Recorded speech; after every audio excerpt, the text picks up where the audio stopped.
Okay, so if you watched my last GFX tutorial, you know it helped a lot of people, but it also got so many questions after, like how do you pose it, how do you get Blender Lightroom, or even how do you rotate your avatar in Blender. So I'm doing it again, but better. So hit that subscribe button and I'll show you how to make a GFX-y easy way. So first off, you will want to download Roblox Studio. So you're going to want to go to create.roblox.com and then click Start Creating. You can log into your Roblox account and then download Roblox Studio. Once you're in Roblox Studio, then you're going to want to click on New Experience to open up a baseplate. Once you're in the baseplate, then you're going to want to delete the spawn. Now once you've done that, we'll move on to installing the plugins that we're using today. So what you're going to want to do is go over to Toolbox and then select Plugins at the drop down, and you're going to search up Avatar Importer. So once you've searched up that, you're going to select the one right here, and it's going to be made by this creator. Select this one, do not get another one, this one works, and mine's already installed. Don't worry, it's completely free. And then you're also going to search up the Legacy Animation Editor, and then once you've done that, it should be only one result. Click on that and install this one. Again, it is completely free. Then go to the Plugins tab and you'll see the Avatar Importer plugin there, and you're going to type up the username of whoever's GFX you're making. So in my case, I'm just going to put in my username. And once you've done that, you're going to select Import R15. You can do Import R6, but it can mess it up a bit, so just select Import R15. Now you're going to move your avatar up, and you want to ensure that it is not in the base plate. It needs to be above the base plate. Just a quick note, if your avatar has gloves like mine or arm warmers, any accessory that's like a jacket or on your arms or anything, you will want to probably remove that because it can mess up the whole GFX. It will not move with your pose. So you're going to just go to your avatar and you're going to delete any parts of your avatar like that, because we do not want some arm warmers just floating in the void. So yeah.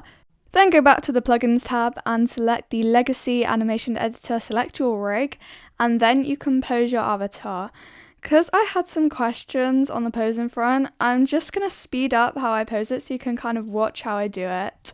I pretty much always tilt the torso forward a bit and the head to the side. It's just kind of how I do it, and I move the legs a little bit so it kind of looks like a bit of like a natural pose, if you know what I mean. So just if that helps at all. So I can do a full tutorial on posing if you want to, so let me know in the comments down below if you would like a posing tutorial. Once you're happy, you're going to select your avatar, go to home and then anchor it. Then you can go back to the Plugins tab and select Animation Editor again, and you're going to click OK when it has that little pop-up. It'll be fine. As you can see, it stays like that because it's anchored. Then right click on your avatar and select Export Selection. Then you can save it to your computer. I always like to stay fairly organized, so I typically include the username of whoever's GFX I'm doing, and also the fact that it is the pose and not the finished render or anything.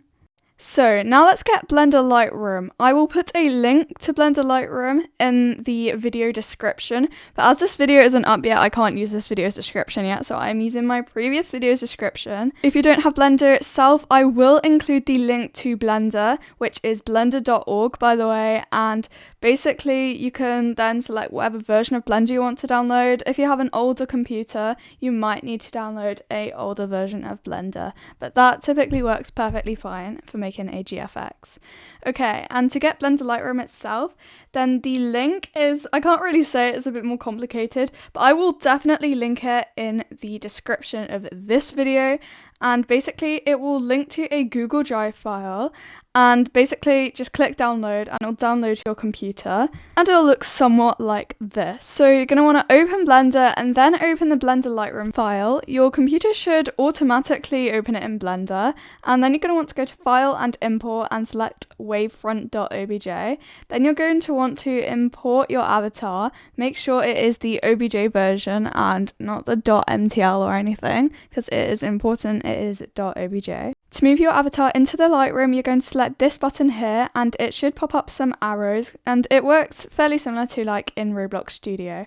If you want to move the camera around, you can use this button up here. And if for any reason you want to rotate your avatar, use the button right below the Move Your Avatar button, and then this will pop up. It works very similar to Roblox Studio, so if you have any prior experience in Roblox Studio, this should feel easy to you. Then find your avatar and select here, and on these little like beach balls, you're going to select it and then go down and select the metallic and set it to be 0.5, and then scroll down and set the roughness to 0.1. If you want your GFX to be matte, you can slightly adjust it so that the roughness is a bit higher and the metallic's a bit lower. Mess around and you'll get there. I can do a matte GFX tutorial if you want, so let me know in the comments down below and I can show you the exact settings you need for a matte GFX. And you'll want to put all of those settings for all of the little beach balls.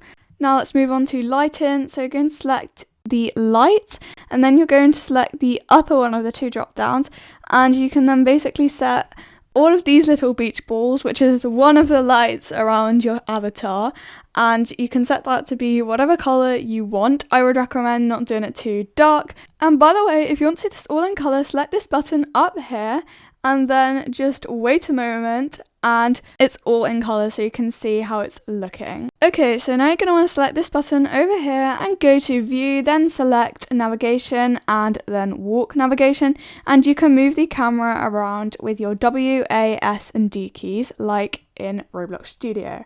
I would recommend doing more of your avatar rather than less, because then you have more. It's going to be a really high resolution image, so just do more so you can be safe. Then left click once you're happy and go to render and then select render image, and then your image will start rendering.